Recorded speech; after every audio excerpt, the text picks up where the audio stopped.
servants of one another. This love is not optional. Killing the flesh, walking in the spirit, all of these things, this is not optional. We can't say that we're going to just do what we want to do because we think we are in control of our mind to do what we want to do. We can't. We got to stop saying that. We got to get out of that mindset of saying, listen, I'm not going to church because I don't feel like going. That is not an option.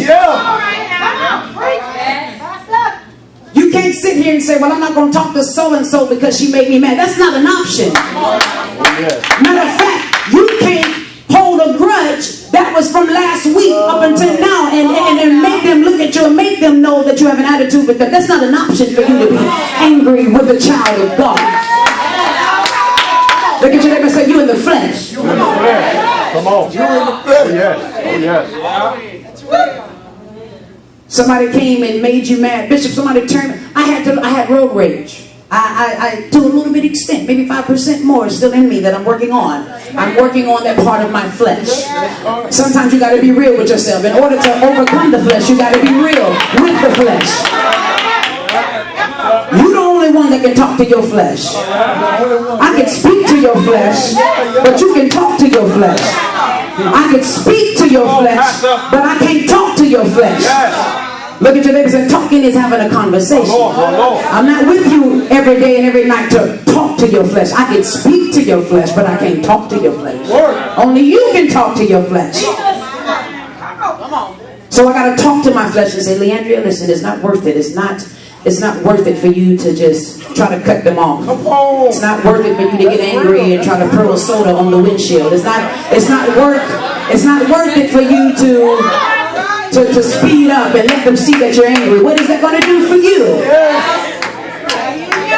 You can get a ticket. You can get in an accident. All these things. And then when we get in an accident, who we call? God. The Lord said, why are you calling on me? You was in the flesh. I have nothing to do with that. How do you make a flesh decision and want a spirit reaction?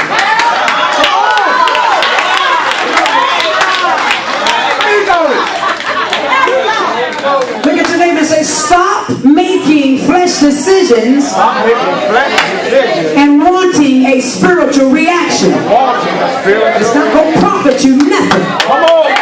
Why? Because you're in the flesh.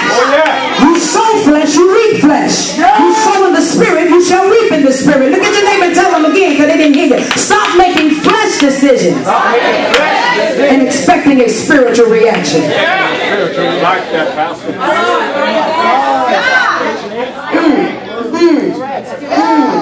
I had to tell myself that.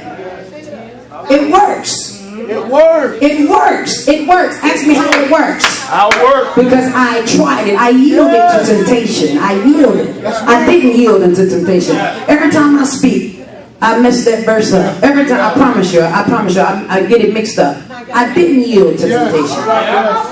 Somebody cut me off today, and I said, you know what? Go ahead on. But guess what? Go ahead on. And I said, but guess what? It was a test. Yes. Even though they went ahead, Auntie, even though they went ahead, I still was a little angry that they cut me off. God said, if you're going to cut it off, cut it all the way off. Because that's feeding the inside of me. Look at your neighbor and say, cut it all the way off. Cut it all the way off. That's it right there. Cut it all the way off. Well, question, what is walking in the Spirit? My God. Now this is deep now. This is deep for me. I'm only able to teach this is because I'm walking in it now. I'm not waiting, Elder Leroy Johnson Sr. to get in that moment. I'm learning to beat this thing before it comes to me. I've learned, Bishop, that I have the power to speak against what is waiting to come to me. What is walking in the Spirit?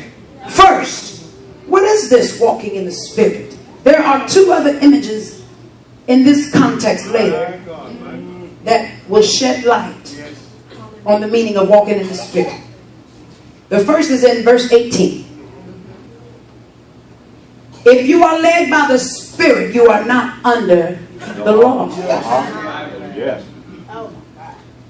Preacher. If Paul had said, if you follow the Spirit, you're not under the law, it would have been true. But in using the passive voice, if you are led, Yes. he emphasizes the Spirit's work, not ours. Yeah. You get what I'm saying?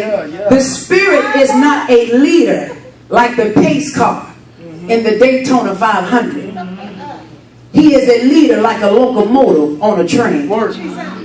We do not follow in our strength. We are led by His power. Yes. So walk by the Spirit means to stay hooked up to the divine source of power and go wherever He leads. Yes. Not where we want to go. That's it. And definitely not where we think we can't go. Yes.